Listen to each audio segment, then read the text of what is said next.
In 2017, fans of creepy clown hijinks rushed to the theater, breaking box office records in a rush to see the remake of It, adapted from the Stephen King book of the same name. The film was met with wide acclaim and hailed as a new classic. But just because something is awesome doesn't mean it can't be kinda stupid, too. Despite its iconic scenes, killer writing, and knockout performances, it has its share of moments that left us scratching our heads.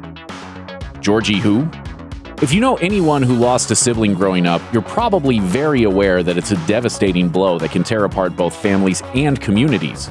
Except in Derry. In Derry, you mostly shrug it off and make fun of your friend's mom. When Georgie goes missing, the only people who seem torn up about it are Bill and his dad. Probably his mom, too. Her entire contribution seems to be providing incidental piano music for her youngest child to get eaten by a clown, too. Everyone deals with tragedy in their own way, but none of the kids seem to do much to process the fact that a little boy straight up disappeared into the great unknown. Detective Ben. That Benjamin is a heck of a dude. He's got an eye for detail and an inquisitive mind. Would you believe he was the first person in all of Derry's history to notice that there's an inexplicable disaster every 27 years? How is it that, in a town that's been around for, presumably, about 260 years, the first person to notice this trend is a bored kid on summer break? None of the cops or teachers or historians in this town has ever been thumbing through a history of Derry and noticed the kids get killed here on an alarmingly regular basis. Congratulations, kid. You're this universe's Batman. Librarian hubris. We find Ben in the library, studying up on possible past It encounters. He's learning. That's good. We want him in the library. There's only one person who doesn't want him in the library, and that's the librarian. Isn't it summer vacation? I would think you'd be ready to take a break from the books. She kicks a quietly studious child out of the library. You know, like librarians do. Was there really a point in history when librarians were so secure in the idea that libraries would be around forever that they'd shoo inquisitive patrons out the door? If she's still working today, she probably looks back longingly on the days when you could evict someone from the library for something besides trying to live in the bathroom. History class.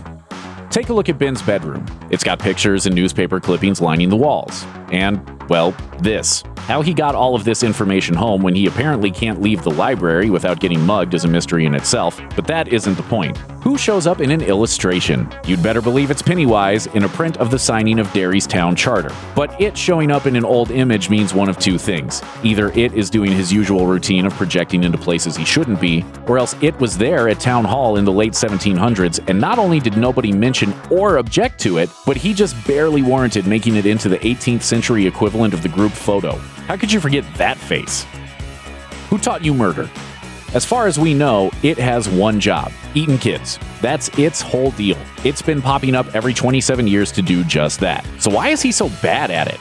How many kids does he kill? 2? Maybe 4, depending on how you count? The children of Derry would have been in more danger if a bad flu had hit the town. And what about the bullies that it eliminated? In a way, it saved more lives than he took by nipping those pieces of work in the bud. Pick a lane, Pennywise. There's the argument that it feeds on children's fear. 2 counterpoints. First, in a much more literal sense, he feeds on children. Secondly, in the book, it refers to causing fear as more of a way of salting the meat, which means this dude is risking his life to season his steak. Pretty fancy for a guy who spends his time in the sewers. Speaking of, diseases of Derry.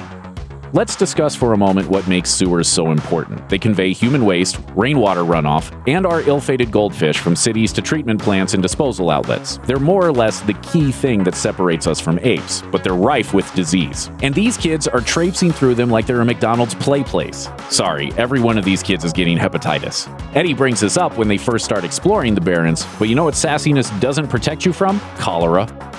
Maybe we're projecting.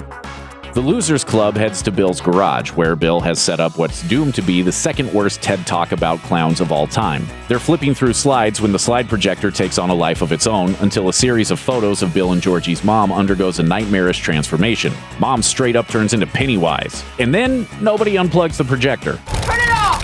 Turn it off! Yeah, Mike kicks the projector off the table, but still, nobody turns it off. Everybody in the room just screams and wigs out, failing to take their lives, or in fact the power cord, into their own hands. Ben's got guts. Tough Guy Ben walks off an astonishing number of gut injuries in this movie. First, the bullies try to carve their names into him with a switchblade, which he escapes by tumbling down a dirt hill and trouncing through sewer runoff, only to have his wounds treated by children with drugstore bandages. Then, in the creepy house, Ben gets slashed in the belly by it. which he just sort of seems to ignore afterward. After that first Haunted Mansion encounter, he's just standing out in the street with 4-foot-long gashes in his abdomen. You could maybe see his appendix if you squint. It's worth pointing out that during that whole scene, Eddie's mom is standing in front of Ben, watching him bleed from his torso, and she thinks it's more important to shame a 12-year-old than it is to find him a doctor. The adults in this town are a mess. Defying death. In a lot of ways, it isn't supposed to make sense. It's a piece of horror fiction that deals in the supernatural. But still, there's one thing that really, truly doesn't make any sense. Specifically, how are those insanely self-destructive bullies still alive? All we see them do in this movie is take needless risks for 2 hours. They drive blindly down alleyways at breakneck speed. They make flamethrowers out of cans of hairspray. They dive headfirst down steep hills covered in debris. They play with loaded guns. They're the definition of awful. It shouldn't have taken an extra-dimensional demon to beat these jerks. With their behavior, every one of them should have been a full-color in loving memory page in the yearbook by their sophomore year.